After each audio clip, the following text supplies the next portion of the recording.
Vamos a seguir con el estudio con el tema que hayamos, por lo menos yo había estado compartiendo, que es del libro de Génesis, de la historia de José. Y José tiene una particularidad. A ver si usted ha visto las series de Marvel, esa serie de los superhéroes y todo. Está Iron Man, está Superman, está... No sé, hay muchos superhéroes ahí. Pero hay uno que yo encuentro que no tiene ni un brillo, tiene un auto nomás, es Batman, que no sé cuál es la gracia, que tiene tecnología nomás, pero no tiene ningún superpoder.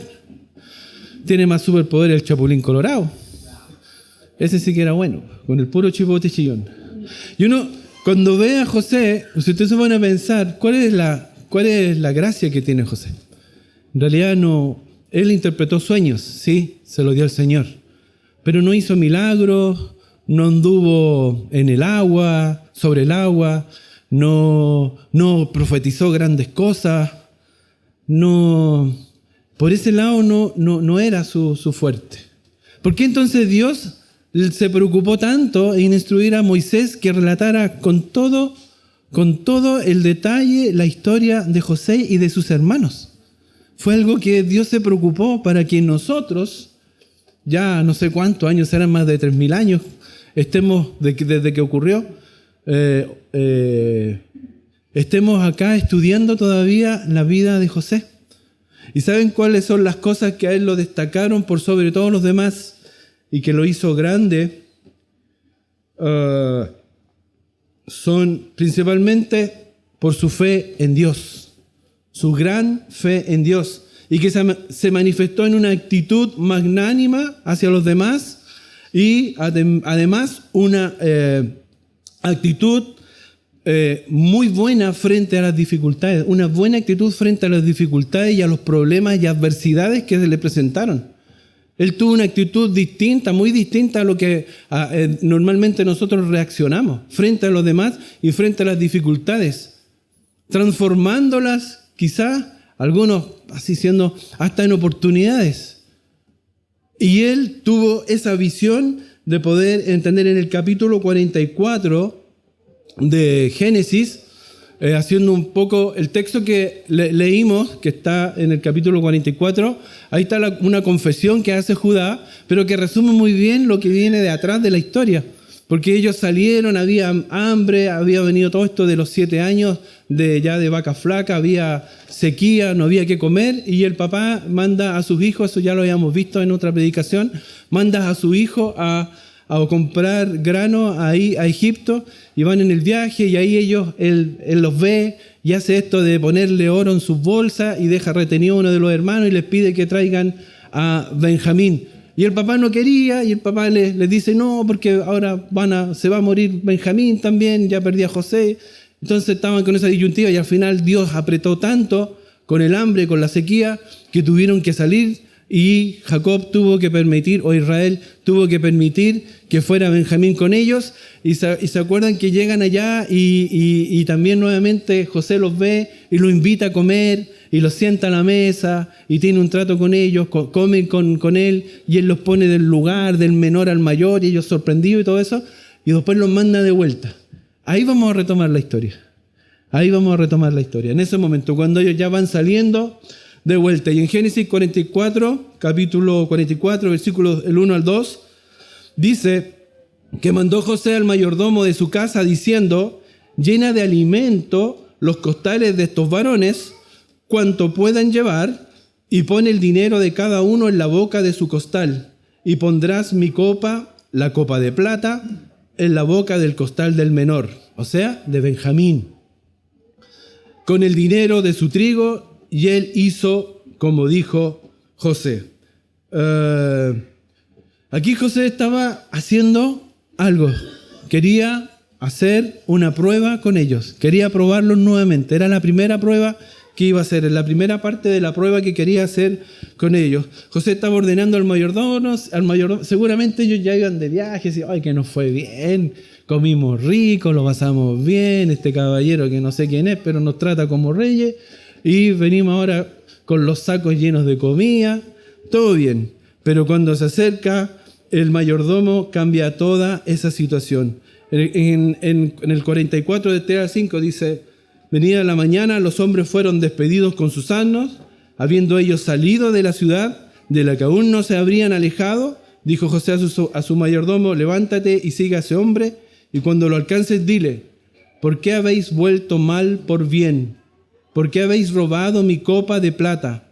¿No es esta copa en la que bebe mi señor y por la que suele adivinar? Habéis hecho mal en lo que hicisteis.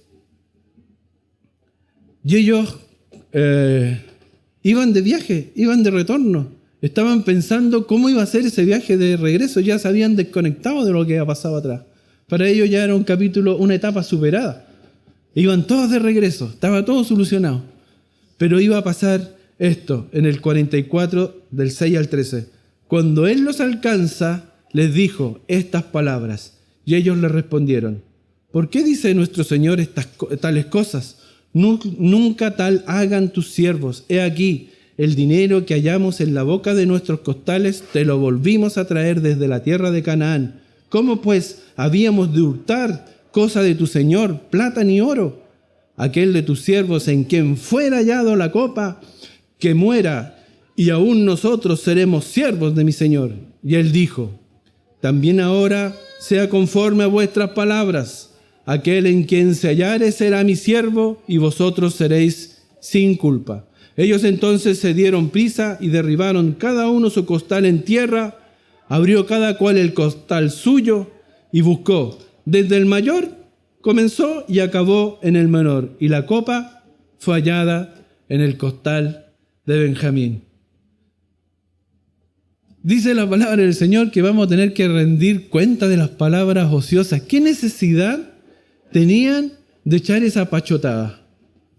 No, el que le pillen, porque estemos muy seguros, hermanos. Aunque tengamos la certeza total, ¿para qué traernos mal? Por sus propias palabras quedaron atrapados. Ellos dijeron: al que le pillen la copa, ese va a ser tu siervo. Incluso más, aquel de tus siervos a quien fuera hallada la copa, que muera. ¿Para qué hacerlo? ¿Por qué es importante cuidar nuestra boca? Por eso mismo. A veces decimos cosas que no son ni necesarias y estamos hiriendo. A veces cosas que son irrelevantes y nos estamos trayendo cargas a nuestras propias vidas. ¿Por qué? Por nuestra palabra, por nuestra boca, por nuestra insensatez. No era necesario. A lo mejor el faraón podía hacerlo. Él tenía todo el poder. José también tenía todo el poder, porque era el segundo hombre después de faraón. Podía decir: mátenlo. Lo podía hacer. Pero ¿para qué andárselo proponiendo, po? ¿O no? Es como ridículo. Y nosotros a veces andamos proponiendo nuestro mal. Andamos entregándonos para que nos hagan el mal. Por nuestra propia palabra. Hay que tener mucho cuidado. Pero ¿qué sintieron estos hombres en ese momento? Entonces ellos, dice el versículo 13, entonces ellos rasgaron sus vestidos y cargó cada uno su asno y volvieron a la ciudad de vuelta a Egipto. Pero ¿cómo se habrán sentido ellos? Así, pero completamente descolocados. Porque no entendían nada, po. Si ellos no lo habían robado, en la verdad ellos no habían robado nada. Pero estaba pasando esta situación. ¿Y qué es lo que pasa? La conciencia culposa te lleva a lo que hiciste en el pasado. Y relacionas cosas y haces conexiones que no son, pero para ti son lógicas. ¿Y qué es lo que están haciendo ellos? Luego vuelven a la ciudad y aquí está Judá hablando. Judá tomó el liderazgo de toda esta situación y él le responde ante José. Dice: vino Judá con sus hermanos a casa de José, que aún estaba allí, y se postraron delante de él en tierra. Y les dijo José: ¿qué acción es esta que habéis hecho? ¿No sabéis que un hombre como yo sabe adivinar? Entonces dijo Judá: ¿qué diremos a mi señor? ¿Qué hablaremos? ¿O con qué nos justificaremos? Dios ha hallado la maldad de tus siervos. He aquí, nosotros somos siervos de mi Señor, nosotros y también aquel en cuyo poder fue hallada la copa. Aquí estaba haciendo, Judá estaba haciendo la conexión. conectó este hecho con lo que habían hecho antes contra José. Él no tiene idea que él es José, pero él lo conectó, dijo, vino Judá con sus hermanos a casa de José y se postraron delante de él en tierra. ¿Qué acción es esta que habéis hecho? Y todo eso. Entonces Judá le responde, ¿qué diremos, mi señor? ¿Qué hablaremos? ¿Con qué nos justificaremos? Dios ha hallado la maldad de tus siervos. Estamos pagando por lo que hicimos. Aunque sea una injusticia, porque era una injusticia, ellos no lo habían robado. Pero ellos estaban asumiendo eso. Judá estaba asumiendo eso. Pero la respuesta que salió de la boca de Judá fue hermosa. Porque aquí ya José empezó a ver la transformación de ellos. No solo de Judá, porque él hablaba por todos. Judá no trató de justificarse. No empezó como otras veces que no, es que tu hijo, no, es que el de al lado, no, el que el de acá, es que la circunstancia. ¿Has visto cuánta gente sale ahora justificando cualquier cosa? Pero nunca es el culpable el que cometió el error. Siempre la culpa es de los otros. Y eso a nivel político, a nivel de lo que sea, de amistades, a nivel de la familia. Cuando uno le dice al hijo, oye, ¿por qué te va tan mal en matemáticas? No, el profe que tengo es tan malo. Y las matemáticas son las mismas para todo el mundo, pero claro, el profesor puede tener una influencia, una parte, pero yo no estoy hablando del Ángel ni de la Josefa, es un ejemplo retórico nomás. Estoy hablando de mí mismo, porque yo le echaba la culpa al profesor. Pero no trató de justificarse, y eso ya era una buena señal. No trató de culpar a Benjamín, que era el temor que tenía José. A él lo entregaron así, pero con todo, así todo, llévenselo, así, que lo maten si quieren, hagan lo que quieran con él. Y él temía que hicieran eso con Benjamín. Si es Benjamín, que se lo lleven, pues si era el culpable, él metió las patas. Eso es lo que él esperaba, pero no lo hicieron. No lo hicieron. No se volvieron contra Benjamín, no lo abandonaron, no lo rechazaron, no lo maltrataron, como habían hecho con él años atrás. Y lo más asombroso, que esa respuesta salió del corazón de Judá. Salió de su corazón.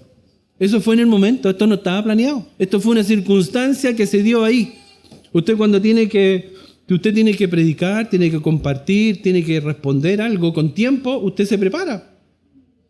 Aquí todavía no hubo ninguna preparación, esto fue así. Iban caminando, felices de la vida, de vuelta para su casa, los atrapan y los traen de vuelta. Y en esa se encuentran con José y José lo encara. El segundo después del faraón. El segundo hombre más poderoso de Egipto. Y él responde desde el corazón. Aquí ya a él le dio lo mismo. Voy a decir lo que siento, lo que hay en mi corazón. Y en su corazón no había justificación, no había buscar la culpa al otro, no había que echarle la culpa a Benjamín, sino todo lo contrario. Reconocer su falta. Pero él todavía estaba haciendo la conexión, y repito, con lo que había pasado años atrás. Eso es lo que pasa con la conciencia culposa. No vemos la realidad que estamos viviendo, sino que la contaminamos con los malos hechos, con las culpas, con las maldades que hemos hecho en nuestro tiempo pasado. José quería finalmente saber si habían aprendido a depender de Dios, si su enfoque vertical estaba correcto, si estaban mirando hacia arriba, si de verdad dependían de Dios. ¿Y por qué digo eso? Porque aquí se ve que sí dependían de Dios, porque Él dijo lo correcto, dijo lo que había que decir. Aquí ya nos pillaron, no empezó a inventar cosas. ¿Qué hacemos nosotros cuando nos pillan? ¿Qué hace un mentiroso cuando nos pillan? Mete otra mentira para poder tapar su mentira. Empieza con mentira, y empieza con el castillo de las mentiras. Castillo de naipe de las mentiras. Le sacas una mentira y se derrumba todo. Aquí Él no empezó a mentir. Nosotros a veces lo hacemos, mentimos. Cuando nos vemos atrapados, mentimos. ¿Para qué les voy a dar el mismo ejemplo del Milo cuando se comían el Milo y yo no los veo con la boca? ¿Cierto? Ya todos se la saben. Habían aprendido a depender de Dios en las cosas pequeñas, pero también en las cosas grandes, importantes como la vida y la muerte. ¿Esto era de vida o muerte? ¿Esto era de vida o muerte? Esto que estaban viviendo era de vida. Es que a veces uno pierde las proporciones. Cuando nosotros hablamos de la iglesia primitiva, que era valiente, que salía a predicar y todo, estaban jugándose el pellejo. No es como nosotros que hoy vamos a repartir tratados, ya vamos a repartir. Y si voy y no voy, no pasa nada.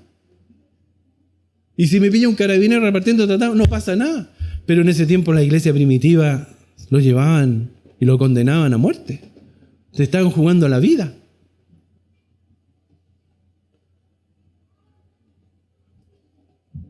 Pero ellos aquí se estaban jugando el pellejo. Y él respondió como corresponde, sin mentir y enfrentar y dar la cara. Puso el pecho. Pusieron el pecho a las balas, a lo que venía. Obviamente, ¿por qué reconocían esta culpabilidad? Y es como raro, uno dice, pero es como injusto la situación porque ellos de verdad no habían robado eso. Pero en realidad lo que estaba haciendo Dios, estaba tratando con ellos. Estaba viendo, José también estaba viendo si es que en estos 20 y tantos años que habían pasado desde que a él lo habían vendido, si es que ellos habían aprendido algo, si es que Dios había transformado su vida, si es que de verdad con todo esto ya Dios había cambiado su forma de ser, su forma de relacionarse con Dios. Y él ve con agrado que sí. Porque hace 20 años atrás estaban dispuestos a matarlo y ahora a Benjamín no lo hicieron con él. Y ya había una transformación. Había visto el cambio en su vida. La primera parte de la prueba la habían pasado. La pasaron. La pregunta de nosotros, ¿pasamos nosotros esa prueba? Si Dios nos pregunta, si Dios nos examina hoy día y nos dice, realmente cambiaste. No eres el mismo. Tú antes de Cristo eras A y ahora estás acá en la Z. Cambiaste completamente. Hubo un cambio radical en tu vida. ¿De verdad fue así? ¿Cambiamos? José nos muestra el trato que tuvo con sus hermanos porque él quería ver cómo habían cambiado, evaluar si habían realmente modificado su forma de actuar. Después viene esto con el trato del hermano menor. En Génesis 44, 17 dice, José respondió, nunca yo tal haga. El varón en cuyo poder fue hallado la copa, él será mi siervo. Vosotros id en paz a vuestro padre. Y aquí José fue pillo, se las tiró ahí. Le dijo, aquí voy a dejarlo contra la espada y la pared.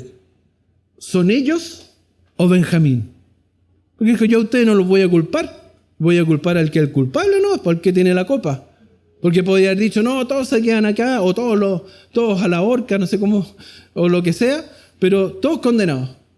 Pero dijo, no, yo no voy a ser injusto. Voy a condenar solamente al culpable, al que tiene la copa.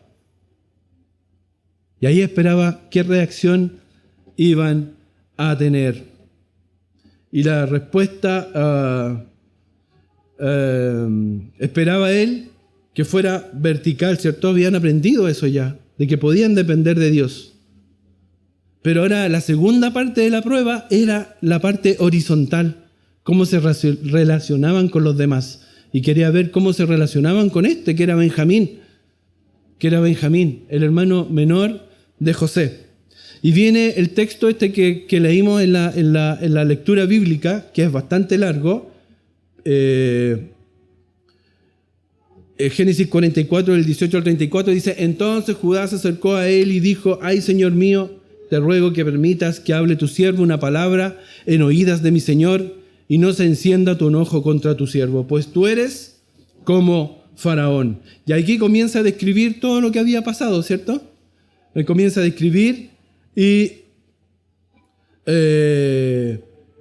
voy a saltarme al 29 y dijo, y si tomáis también a delante de mí y le acontece algún desastre, hablando de Benjamín, haréis descender mis canas con dolor al Seón por su padre.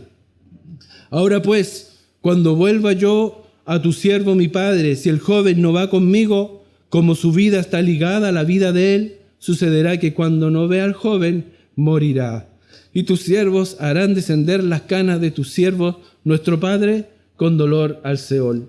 Como tu siervo salió por fiador del joven con mi padre, diciendo, si no te lo vuelvo a traer, entonces yo seré culpable ante mi padre para siempre. Te ruego, por tanto, que quede ahora tu siervo en lugar del joven por siervo de mi señor, y que el joven vaya con sus hermanos. Porque ¿cómo volveré yo a mi padre sin el joven? No podré, por no ver el mal que sobrevendrá a mi padre. Este texto, algunos dicen que es una de las confesiones más hermosas que hay en la Biblia. Porque Judá confiesa todo lo que habían hecho y pone todo su ser en esta respuesta. ¿Y a qué me refiero a todo su ser? Él da su vida. Él está poniendo su vida ahí. Él está poniendo su pellejo ahí por su hermano. Seguramente eso es producto del trato que Dios había hecho con ellos. Y era la segunda parte de esta prueba. José hace 20 años atrás había sido entregado. ¿Y sabe lo que habían dicho de José? Es que eso es lo maravilloso. Lo que habían dicho de José. Y ahora era Judá el que estaba hablando. Hace 20 años atrás, más o menos. En Génesis 37, del 19 al 20, decían esto de José. Y dijeron el uno al otro, he aquí viene el soñador. Cuando iba José a llevarle las cosas a ellos, lo que le había mandado el papá, los hermanos estaban ahí todos conversando ahí con la oveja, ¿cierto? Estaban ovejeando ahí.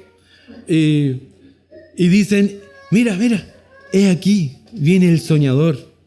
Ahora pues venid y matémosle y echémosles en una cisterna y diremos alguna mala bestia lo devoró. Y veremos qué será de sus sueños. Esos eran los hermanos. Esos mismos hermanos son los que están acá ahora. Y el mismo hermano fue el que dijo esas palabras. Judá, que también en el 37 de Génesis, 26-27, miren lo que dijo. Entonces Judá dijo a sus hermanos, mira vos, ¿qué provecho hay en que matemos a nuestro hermano y encubramos su muerte? Así, ¿y qué ganamos con matar al hermano? ¿Qué? ¿No hay ningún billetito para nosotros? Eso es lo que está diciendo, po. ¿Y qué ganamos con matar a nuestro hermano? No ganamos nada. Dice, venid y vendámosle a los ismaelitas y nos haga nuestra mano sobre él, porque él es nuestro hermano, nuestra propia carne, y sus hermanos convinieron con él. Y lo hizo como algo bueno. Mira, pues si lo vendemos ganamos plata y más encima no lo matamos. Y nos libramos de matar a alguien. ¿Qué te parece? Súper buen negocio. Como dijo alguien por ahí, gana. Todos ganamos. Ese Judá que dijo eso es el que está diciendo acá, si no te lo vuelvo a traer, entonces yo seré culpable ante mi Padre para siempre. Te ruego, por tanto, que quede ahora tu siervo en lugar del joven. Él está dando su vida por su hermano. Si quieres, mátame a mí, encarcélame a mí. Él tenía familia, él tenía hijos, tenía descendencia, dejó todo ya con su padre, toda su parentela estaba allá, pero estaba dispuesto a dar su vida por su hermano. El mismo que dijo, vendámoslo, matémoslo, vendámoslo, deshagámonos de nuestro hermano. El mismo que estaba dispuesto. El Señor había transformado su corazón. Ahí estaba Judá suplicando por amor a su hermano menor, y también por amor a su padre. No sé si vieron el trato que le da a su padre. ¿Cómo va a descender tu siervo Jacob al Seol con sus canas, con esta pena de perder? Estaba intercediendo por su padre. Y no olviden nunca, hermano, que Jacob, Israel, tuvo un problema con sus hijos por su preferencia que le daba. Usted póngase en el lugar. Para usted, para los varones en general, ¿qué cuando era niñito, cuál era la mujer más importante del mundo? Su mamá, ¿no? ¿Y cómo trataba a la mamá? No sale pero siempre tuvo un segundo lugar la mamá de ellos. Porque los hijos de Benjamín y José eran hijos de Raquel, que era su preferida. Y lo dicen en todos lados de la Biblia. En Génesis siempre sale que era su preferida y que era su preferida. Por ella trabajó 14 años, fue siempre la que quiso. Pero a los demás siempre vieron que su mamá no era la preferida. y ellos tampoco eran los preferidos. Entonces ellos crecieron con ese rencor contra su padre. Pero también Dios trabajó en eso. Y ellos no querían ver sufrir a su padre. Porque seguro ya habían reconciliado su amor con su padre. Y eso ya estaba superado. Eso también lo vio José. Todo lo que hicieron años atrás contra José era indirectamente también lo hacían contra su padre, para vengarse de él por el maltrato o no maltrato, pero por el trato injusto que recibían, porque le daba preferencia a José y a Benjamín y no a ellos. Entonces lo que hicieron también era una venganza, entre comillas, contra su padre. Pero él ahora, ¿qué decía? Tómame en su lugar. Te ruego, por tanto, que quede ahora tu siervo en lugar del joven, por siervo de mi Señor, y que el joven vaya con sus hermanos. Es una respuesta completamente distinta. Hoy día venía escuchando en la radio Armonía, y justo alguien estaba el predicador diciendo algo, y me lo escuché, y me pareció que dice que, obviamente, que cuando levantamos la mano, hacemos el llamado para aceptar al Señor, levantan la mano, algunos hacen la oración, no te da certeza de que sea un cristiano. Y eso es obvio. El Señor tiene los métodos que Él quiere para tratar con cada uno. Algunos basta con levantar la mano, otros con hacer una oración. Hay algunos que el Señor se les manifiesta en sueños. Hay otros que el Señor hace un trato especial con cada uno. El Señor hace como quiere y va a tocar el corazón de uno como Él quiera para llegar al que ama. Pero lo que sí es cierto es que uno después puede ver, porque el texto bíblico dice de modo que si alguno está en Cristo, nueva criatura es, las cosas viejas pasaron, he aquí, todas son hechas nuevas. Entonces aquí vemos que los hijos de Jacob estaban actuando no como las cosas viejas, sino como cosas nuevas. Entonces cuando realmente uno ve una conversión de alguien, es porque las cosas viejas pasaron, he aquí, todas son hechas nuevas. Y volvemos. Sin duda estos hombres ya no eran los mismos, sus vidas se habían transformado completamente, el arrepentimiento había cambiado sus vidas y su relación con Dios. Y por eso, que aquí viene la escena más, una de las escenas más conmovedoras de la Biblia, o una de las más conmovedoras de la Biblia. Génesis 45 del 1 al 3. Este es el clímax de la historia. ¿Ustedes vieron la serie de José? Y todos esperábamos el capítulo ese, cuando llegara este capítulo. A ver cómo lo hacían, porque la hicieron súper bien. Génesis 1 al 3 dice: no podía ya José contenerse delante de todos los que estaban al lado suyo. O sea, José estaba así, pero con la emotividad así se le salía por todos lados. Ya no podía contenerse. Y clamó: haced salir de mi presencia a todos. Y no quedó nadie con él. Al darse a conocer José a sus hermanos, entonces se dio a llorar a gritos. Y oyeron los egipcios, y oyó también la casa de Faraón, y dijo José a sus hermanos: yo soy José, ¿vive aún mi padre? Y sus hermanos no pudieron responderle, porque estaban turbados delante de él. No entendían nada. Apareció de repente este caballero que había sido tan raro con ellos, porque lo había tratado bien, lo había tratado mal.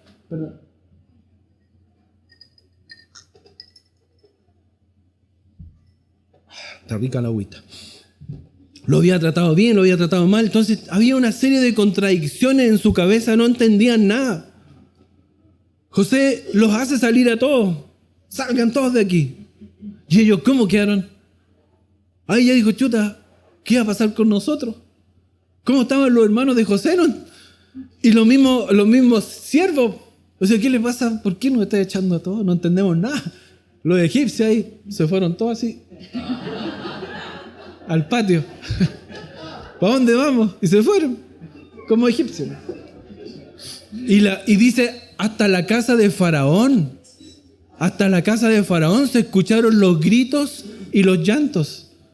Los gritos y los llantos. Aquí José no estaba así como sollozando ni cayéndose. No. Estaba llorando a gritos, como decimos en Chile, a grito pelado. A grito pelado. Era hombrecito él y todo, pero estaba llorando a grito pelado. No se aguantó más. Y luego viene esa gran confesión.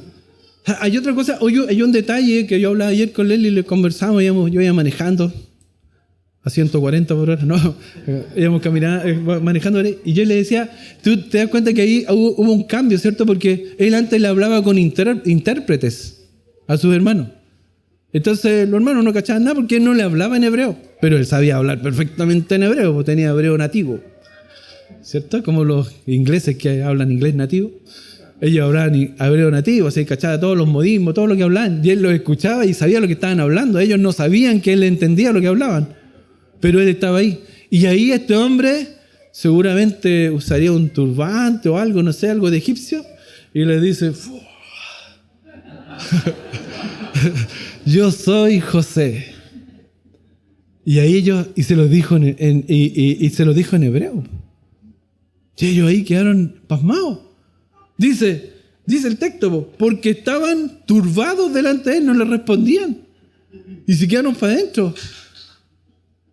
Y seguramente estaban pensando, ¿de qué se trata esto? O sea, ¿qué maquinación es esta? ¿De qué nos van a culpar ahora? Porque ahora nos dice que es José. ¿Cómo él sabe que tenemos un hermano que es José?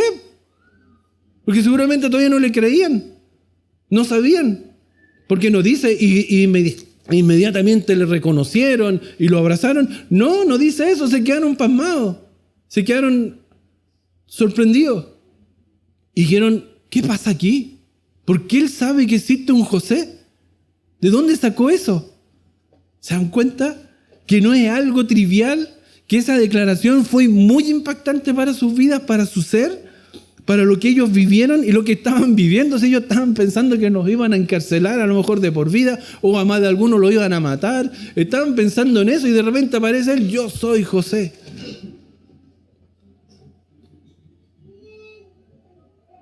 Luego José les dice, al verlos allí temblando, bueno, no solo fue yo soy José, también le dice, ¿vive aún mi padre? Y ellos, ¿y por qué dice eso de mi padre? ¿Por qué habla de nuestro padre? ¿Qué pasa aquí? Y José lo tiene que haber visto tan descolocado, tan aterrado, tan atónito. No le respondían, estaban todos callados. No era uno que se cayó, estaban todos callados, todos así. No sabían qué responder. Y José les dice, al verlos temblar, entonces dijo José, en el versículo 4, 45:4, entonces dijo José a sus hermanos, acercaos ahora a mí, y ellos se acercaron, y él dijo, yo soy José, vuestro hermano, el que vendisteis para Egipto. Esa debe haber sido, hermano, yo le puedo contar toda la tarde de cómo pudo haber sido la cosa. Pero si lo hubiésemos podido ver, podríamos captar la real esencia de lo que pasó ahí. Un encuentro familiar de años de José esperando ver a sus hermanos, tener comunión con sus hermanos, ver a su papá, ver a los suyos. Usted tiene parientes, hermanos que están fuera de sus países, que desearían estar con sus seres amados, con sus seres queridos, con su tierra querida, con su pueblo querido, con sus calles queridas, con su entorno querido. Y cuando se reencuentren con ellos, ¿cómo va a ser ese momento nosotros mismos cuando nos encontramos con parientes que amamos, con seres que amamos, y cuando nos encontremos? ¿Cómo son esos momentos? Aquí ellos se encontraron. Unos que ya lo daban por muerto y otros que anhelaba estar con ellos. Y ahí se produce ese encuentro que lo podemos describir con palabras, pero imaginémonos mejor con las imágenes o con nuestras propias experiencias relacionadas con el encuentro, cómo fue ese momento. Y él les dice, entonces dijo José a sus hermanos, acercaos a mí, y ellos se acercaron Y él dijo, yo soy José, vuestro hermano, el que vendisteis para Egipto. El término en hebreo que usa ahí para acercarse es Nahash. Lo digo así nomás porque está escrito, no sé si está bien pronunciado, pero es Nahash, que no es solo un acercamiento de espacio, de físico, sino un acercamiento íntimo para poderlo abrazar. Se usa también para abrazar. Y algunos creen que hace eso para que le vieran el rostro. Dice eso para que se acercaran y le vieran su cara, que era José, que le reconocían, porque seguramente ellos, como estaban pasmados, estaban bloqueados, no reaccionaban, y él le dice, acérquense, vengan, abrácenme para que me vean. Y se acercaron. Y aquí se ocurre ese momento especial cuando se abrazan todos. Y él dijo, yo soy José, vuestro hermano, el que vendisteis en Egipto. Y esa frase estaba cargada de emociones, tanto para José como para cada uno de sus hermanos.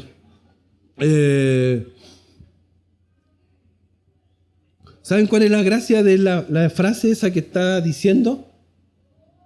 Que les dio un dato que nadie les podía dar. Porque le dice, yo soy José,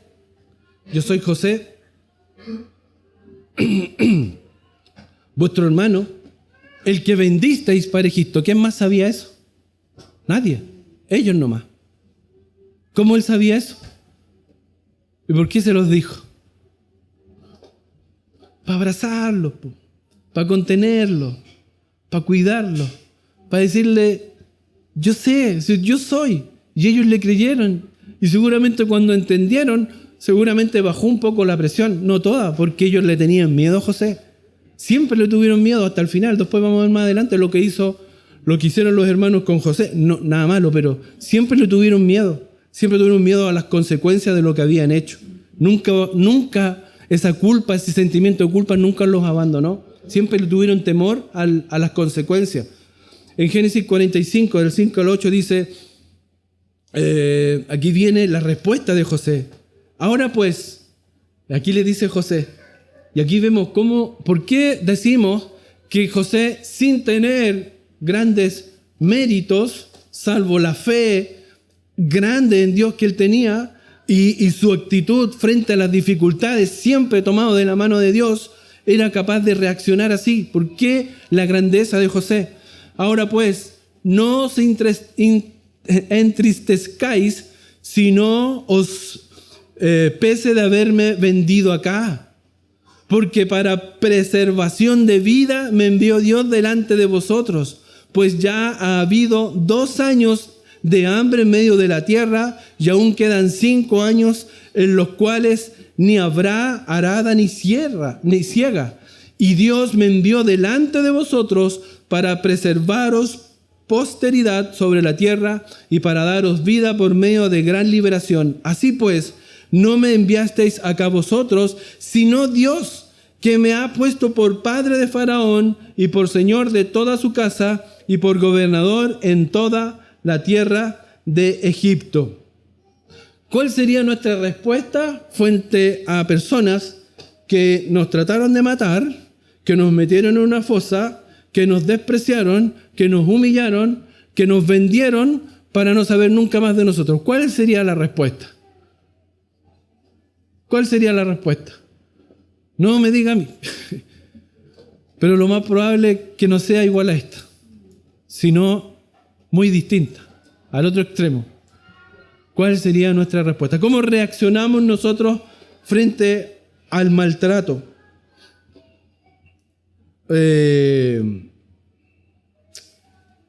Hay un varón que dijo, Elbert Hubbard, escritor estadounidense, escribió lo siguiente: la evidencia final de la grandeza radica en ser capaz de soportar un trato desdeñoso sin guardar ningún resentimiento.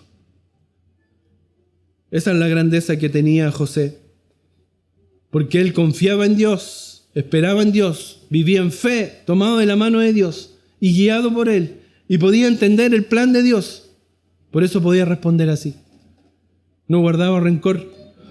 La respuesta llena de gracia de José no solamente estaba llena de gracia, sino también de misericordia y de amor para con sus hermanos. José actuó desde la perspectiva vertical, mirando siempre a Dios. ¿Por qué? Porque dijo, si no, Dios, no entristezcáis, ni os pese de haberme vendido acá, porque para preservación de vida me envió Dios delante de vosotros. Y después en el 7, y Dios me envió delante de vosotros para prosperidad por sobre la tierra. Y después dice en el 8, no me enviasteis acá vosotros, sino Dios. ¿Y qué hace con eso? Le saca la mochila a ellos y le dice, esta mochila no es de ustedes. Esta mochila la tenemos que llevar porque Dios tenía un plan. Dios lo hizo. No está diciendo que Dios es el culpable. Está diciendo que Dios tenía un plan que era supremo. Para preservar la vida había que pasar por esto.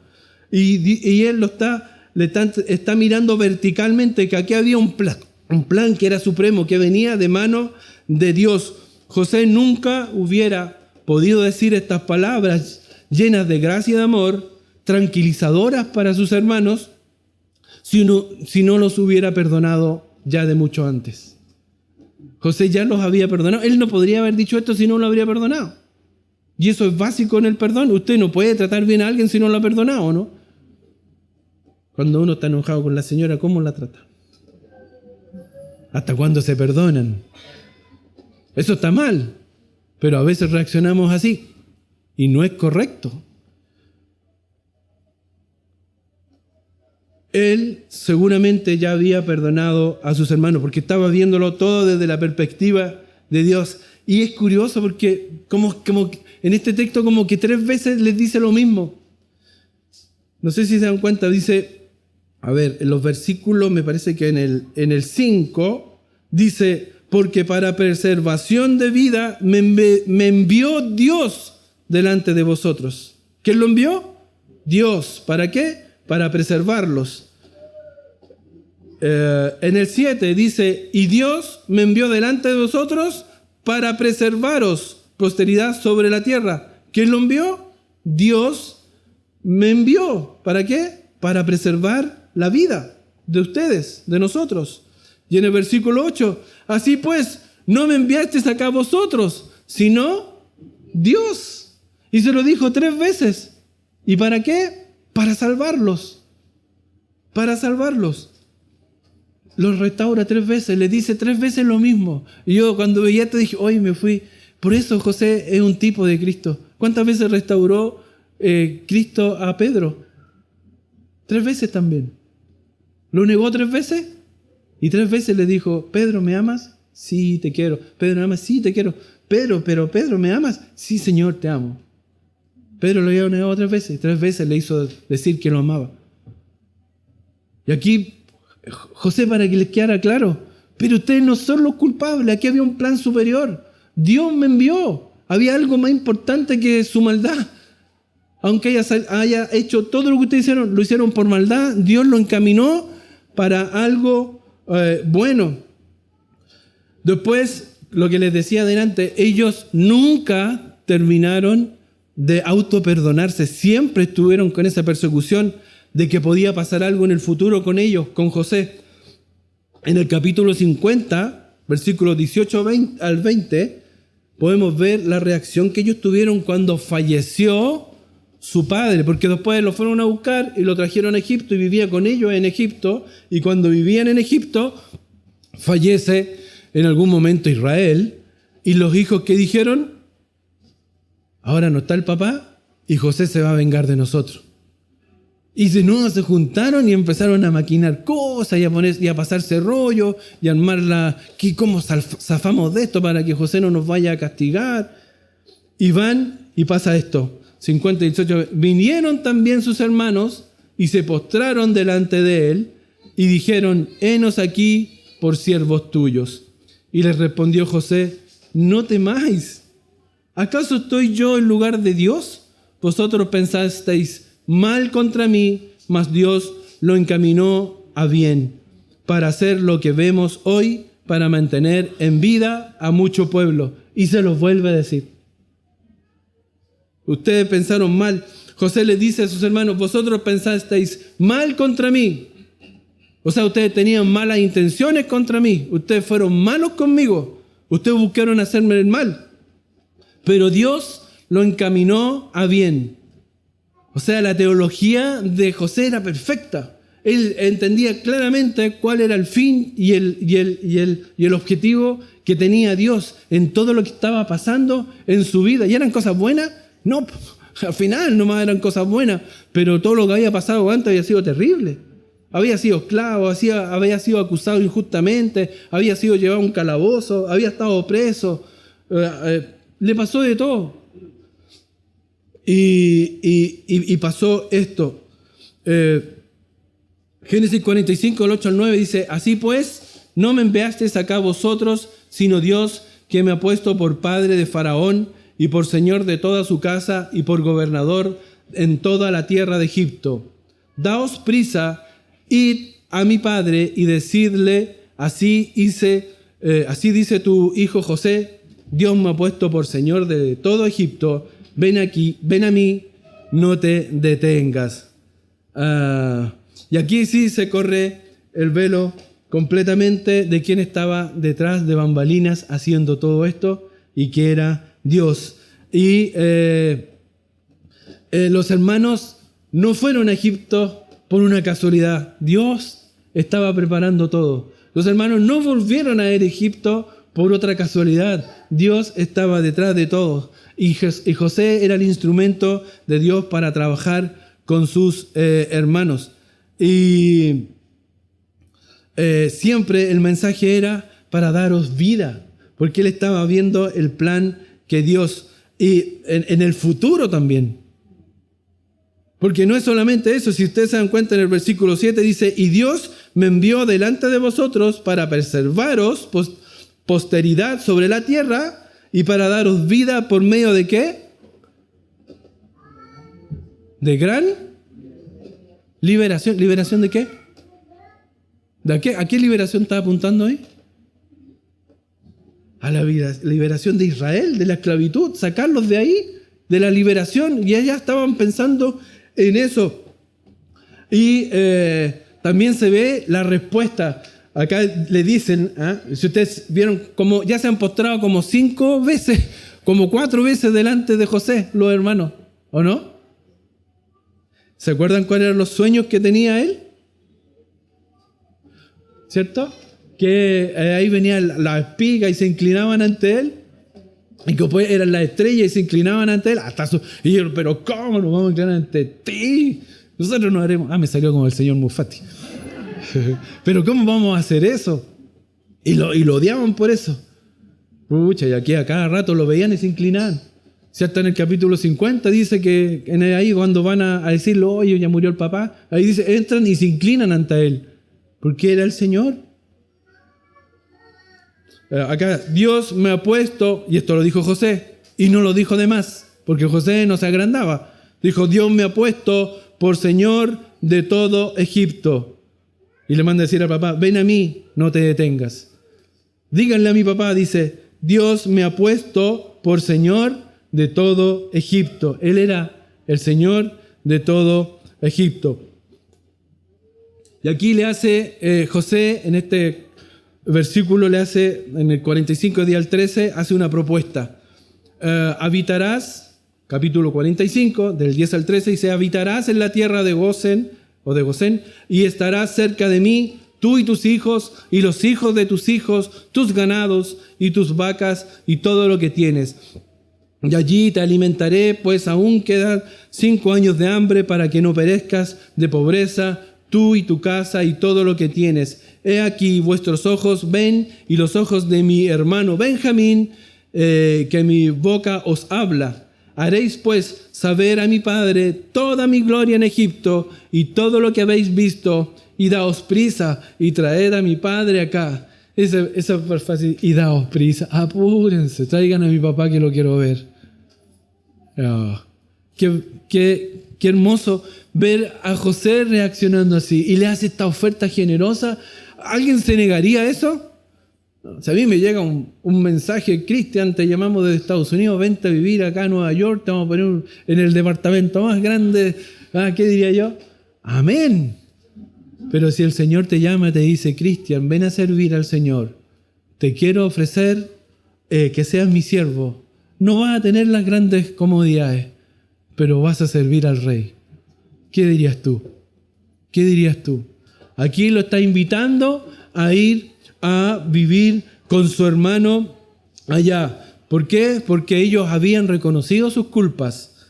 Se habían ya cambiado esa relación que tenían con su papá llena de rencor y quizás hasta de odio o de venganza que querían cobrarle a él por medio de José, a su padre. Y también vio que cuidaban de ellos mismos, se cuidaban entre ellos y también tenían un cuidado especial con Benjamín. ¿Por qué? Porque sabían que si afectaban a Benjamín, afectaban a su padre. Y porque también sabían que el mal que habían hecho era tan grande que no querían volverlo a hacer con Benjamín. Eso ya lo habían aprendido. Por eso él también les hace esta invitación. Nosotros como cristianos podemos mantener buenas formas, a lo mejor adecuadas.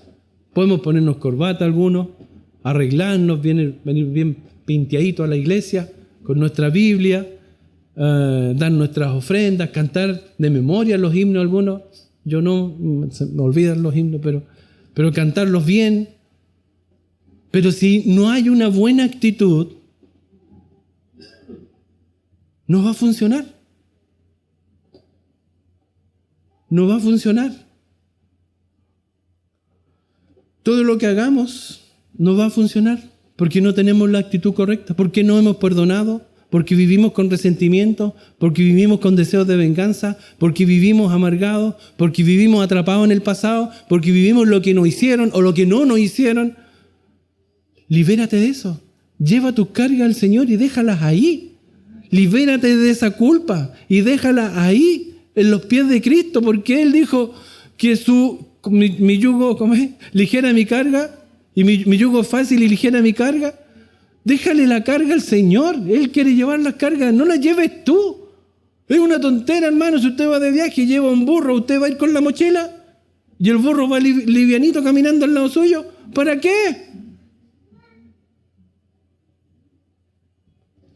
Ahora, la imagen correcta es que uno, el burro, y el Señor lleva la mochila.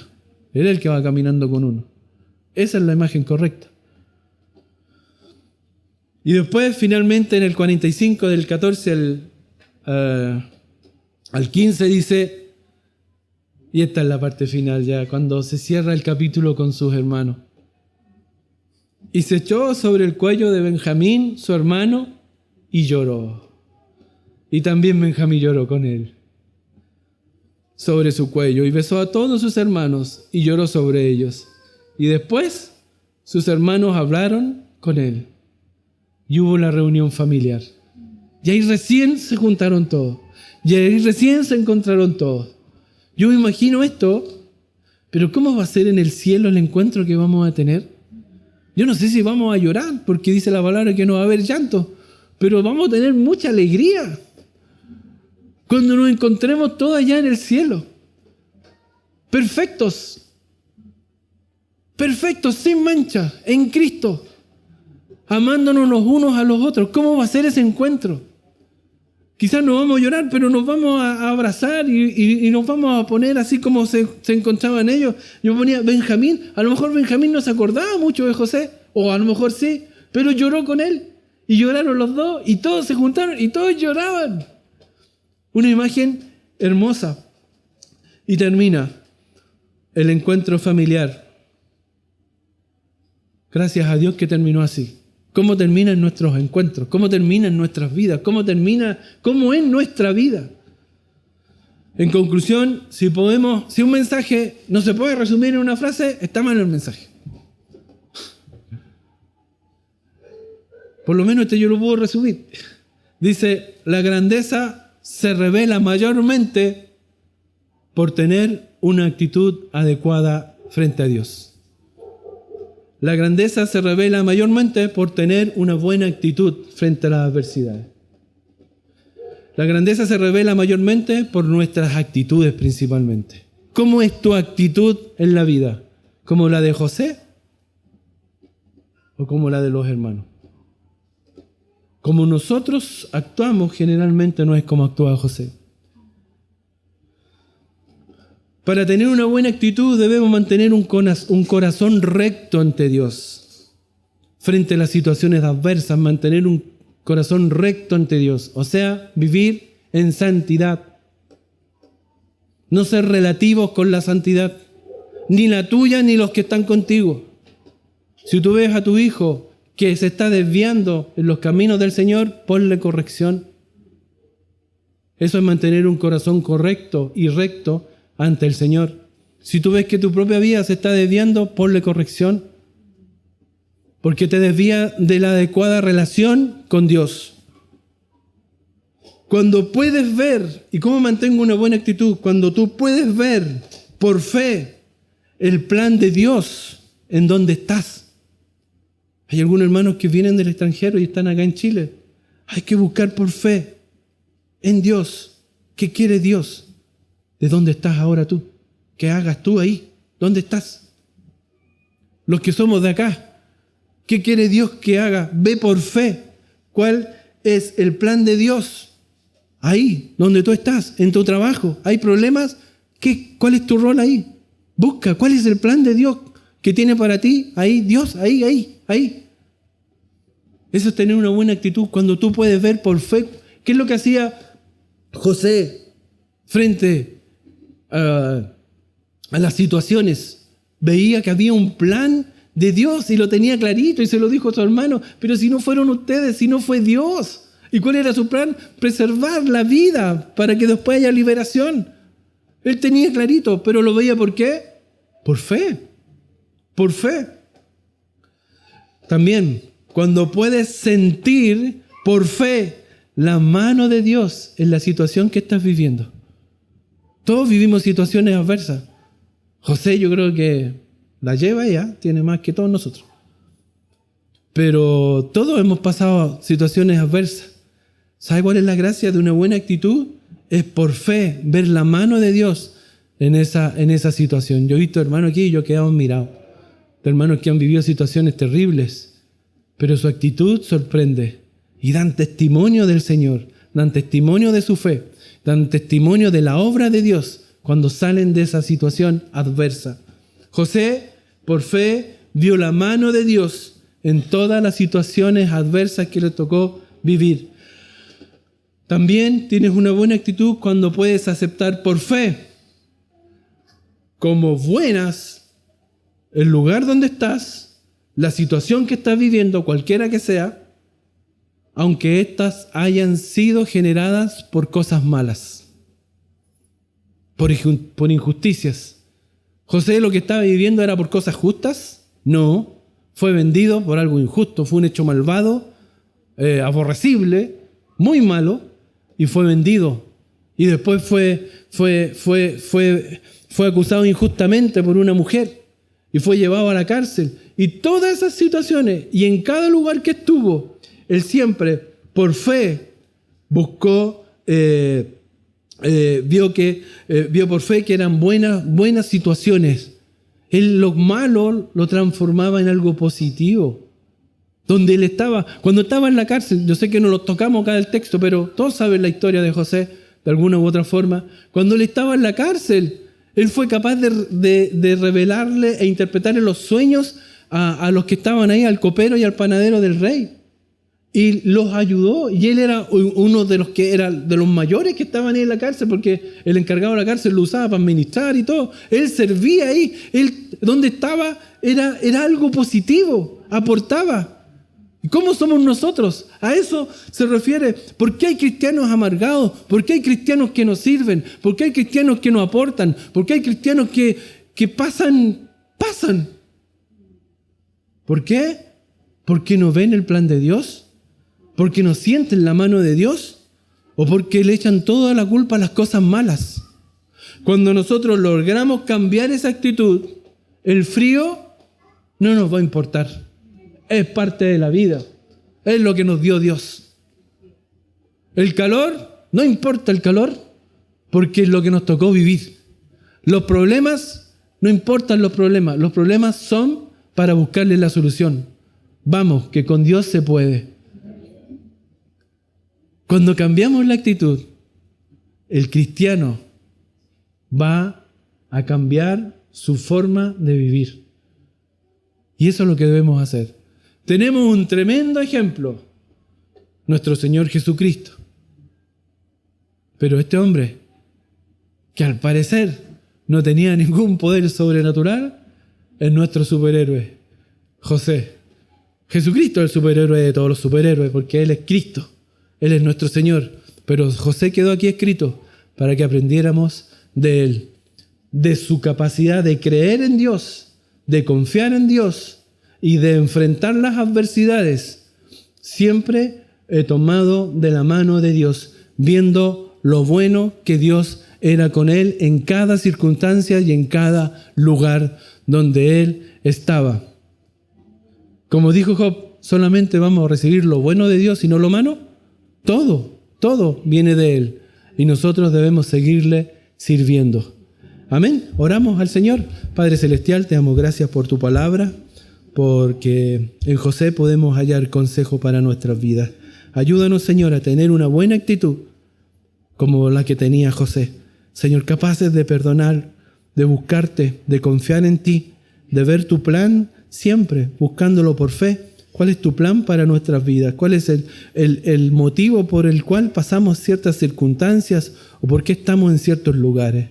Gracias, Padre, porque tú eres bueno con nosotros y nos muestra por tu palabra cuál es el plan que tienes para nosotros. En el nombre de nuestro Señor Jesucristo oramos. Amén.